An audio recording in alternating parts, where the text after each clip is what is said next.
Aujourd'hui, je vais vous expliquer comment créer de l'impesanteur dans votre jardin. Pour m'épauler, je suis accompagné de Florence Porcel qui a gentiment accepté de vous donner quelques explications. Mais non, mais j'ai jamais dit que j'étais d'accord. Mais avant tout, comme je compte présenter cette vidéo à un concours, je vais vous demander quelque chose que je ne vous demande jamais. C'est d'exploser le compteur de pouces bleus et de partager cette vidéo à tous ceux que ça peut intéresser. Ça y est, c'est fait? Alors c'est parti.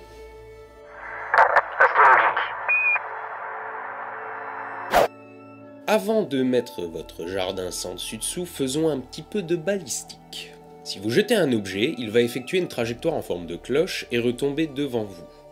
Si vous le jetez plus fort, il va tomber plus loin, mais sa trajectoire aura exactement la même forme.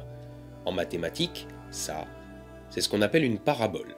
Si vous le jetez encore plus fort, il va monter encore plus haut et retomber encore plus loin. Et si vous le jetez suffisamment fort, il va monter tellement haut et aller tellement loin que la Terre va s'incurver devant lui au fur et à mesure de sa chute. S'il se trouve hors de l'atmosphère, il n'y aura pas de frottement de l'air pour venir le ralentir et le forcer à tomber. Le résultat, c'est qu'il va rester sur cette trajectoire indéfiniment et il tombera encore et encore. C'est ce qu'on appelle une orbite, n'est-ce pas Florence? Mais qu'est-ce que tu fous chez moi? Mais dégage! Supposons maintenant que vous lanciez une boîte avec un objet à l'intérieur. La boîte va orbiter, comme avant, et l'objet qu'elle contient aussi. Si on regarde à l'intérieur de la boîte, on va donc le voir flotter librement. Enfin, sauf si vous l'avez attaché dans la boîte. Mais il ne flotte pas à cause de l'absence de gravité. Il flotte simplement parce qu'il est en train de tomber en même temps que la boîte qui le contient. C'est ça, l'impesanteur. Comme vous le savez, ou peut-être que vous ne le savez pas mais maintenant vous le saurez, la vitesse de la chute d'un corps ne dépend pas de sa masse. Un marteau ou une plume tombe à la même vitesse, pour peu qu'il n'y ait pas d'air pour freiner la plume. Il n'y a donc pas de raison pour que la boîte, ou ce qu'elle contient, tombe à des vitesses différentes. Ils semblent alors toujours flotter l'un par rapport à l'autre. En réalité, l'attraction terrestre est quasiment aussi forte sur les astronautes en orbite que sur nous. N'est-ce pas Florence? Sérieux, je t'ai dit de sortir de chez moi, là! Si vous vous trouviez au sommet d'une tour de 400 km de haut, c'est-à-dire à peu près l'altitude à laquelle se trouve l'ISS, vous pourriez vous tenir debout et vous auriez probablement du mal à ressentir une réelle différence sur votre poids.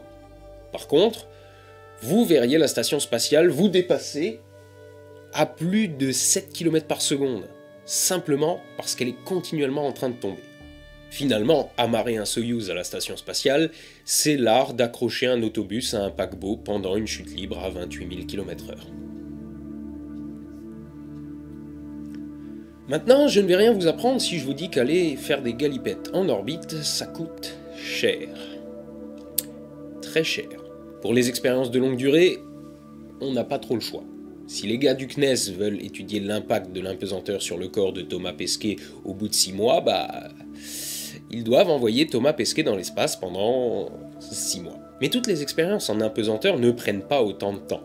Pour certaines, quelques secondes suffisent. On n'a donc pas besoin d'aller en orbite pour les réaliser. Vous vous souvenez de ma trajectoire en cloche de tout à l'heure? C'est une chute libre, comme mon orbite. Sauf que l'orbite ne se termine jamais, alors que la parabole se termine violemment lors du contact avec le sol. Mais pendant tout le temps où l'objet que j'ai lancé se trouve sur cette trajectoire, il est en situation d'impesanteur, non? Je sais pas pour vous, mais moi je vois qu'un moyen de le vérifier. Et toi, Florence? Bon, maintenant ça suffit. Laisse-moi ou j'appelle les flics. Absolument! On va tester ça nous-mêmes. Vous pouvez reproduire cette expérience chez vous si vous avez une caméra d'action. Et si vous n'en avez pas, vous pouvez le faire aussi, mais ça sera un petit peu plus difficile de voir ce qui se passe dans la boîte. Je prends une boîte en plastique renforcée par un peu de scotch, c'est pas obligatoire, mais vu que j'ai deux mains gauches, une fois sur deux à l'atterrissage, je la rattrape pas et elle se fracasse par terre. Le scotch, c'est pour éviter qu'elle explose trop facilement. À l'intérieur, je fixe ma GoPro. Notez que j'ai rajouté un peu de papier bulle parce qu'à l'atterrissage, le choc est si violent que la GoPro bouge et vient taper la boîte qui manifeste son mécontentement en se désintégrant. Je vous rappelle qu'on va laisser cette boîte faire une chute libre de plusieurs mètres, donc vous réalisez cette expérience à vos risques et périls.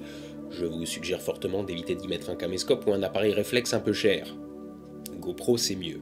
Et même là, faites un peu gaffe. Ensuite, j'ajoute dans ma boîte des objets qui vont y flotter librement. Saluons la détermination de ces courageux astronautes qui vont tenter l'expérience au mépris du danger. Faites pas cette tête, voyons. Je suis à peu près sûr que c'est sans danger. Enfin, je crois. Enfin, peu importe. Je lance ma GoPro et je ferme la boîte. Notez que j'ai ajouté des sangles autour parce que c'est juste une boîte en plastique de merde et que je pense pas que le couvercle va accepter d'y rester à l'atterrissage. Choisissez de préférence un endroit dégagé avec un sol meuble. Vous ferez moins de dégâts à votre boîte si elle atterrit dans l'herbe ou la terre plutôt que sur le bitume. Voilà, il ne reste plus maintenant qu'à lui faire effectuer une trajectoire parabolique. Pour ça, c'est pas compliqué, il suffit de la jeter en l'air.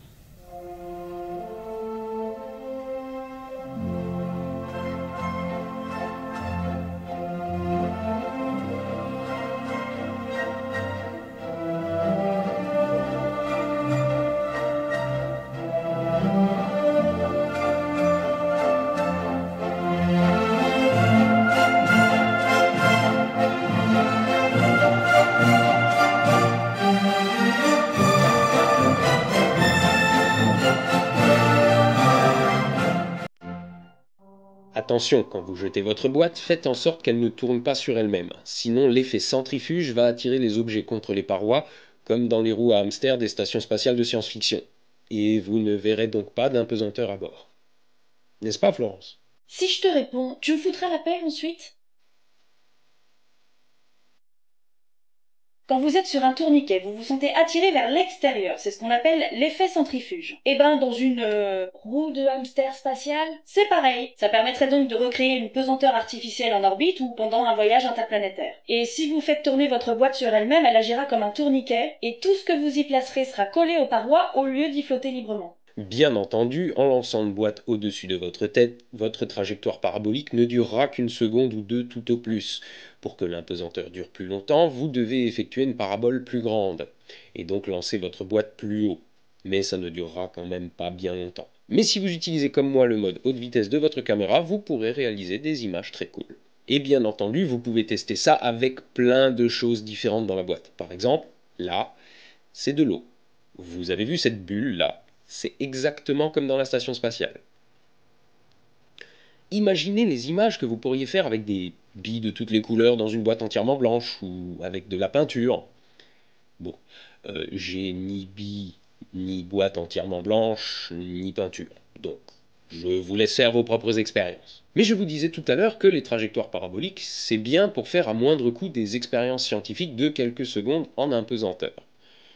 Sauf que là, c'est quand même pas très pratique comme système. Alors au CNES, ils ont trouvé une solution un peu plus élaborée. À Toulouse, les chercheurs embarquent à bord d'un A310 légèrement modifié. Une fois en vol, les pilotes font basiquement la même chose que ce qu'on a fait avec notre boîte. Une parabole.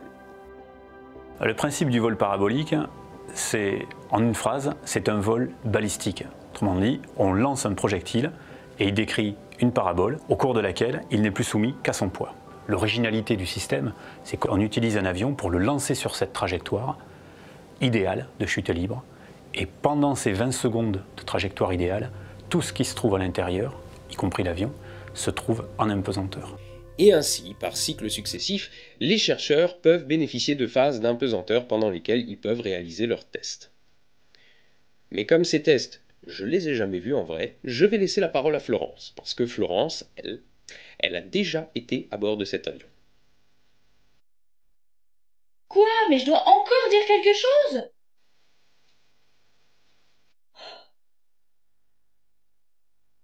Ok. Bon.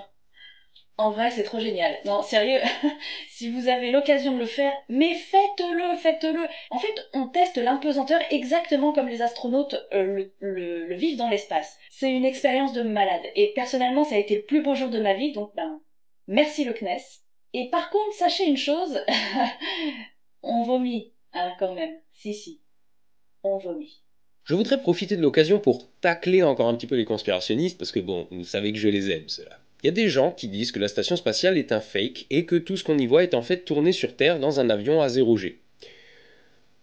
C'est vrai, ça pourrait être possible, sauf que dans un avion, une parabole, si elle dure trop longtemps, elle se finit assez brutalement. Donc, si vous voyez une conférence d'1 heure donnée par un astronaute qui lévite dans son habitacle, c'est forcément que ça a été fait dans l'espace. Cet épisode est maintenant terminé, je remercie Florence Porcel pour son aimable participation, et je vous rappelle encore une fois que je voudrais présenter cette vidéo à un concours, donc ça serait super cool d'exploser les compteurs de vues et de pouces bleus. En attendant la suite, levez les yeux au ciel, soyez astronogeeks, et à la revoyure.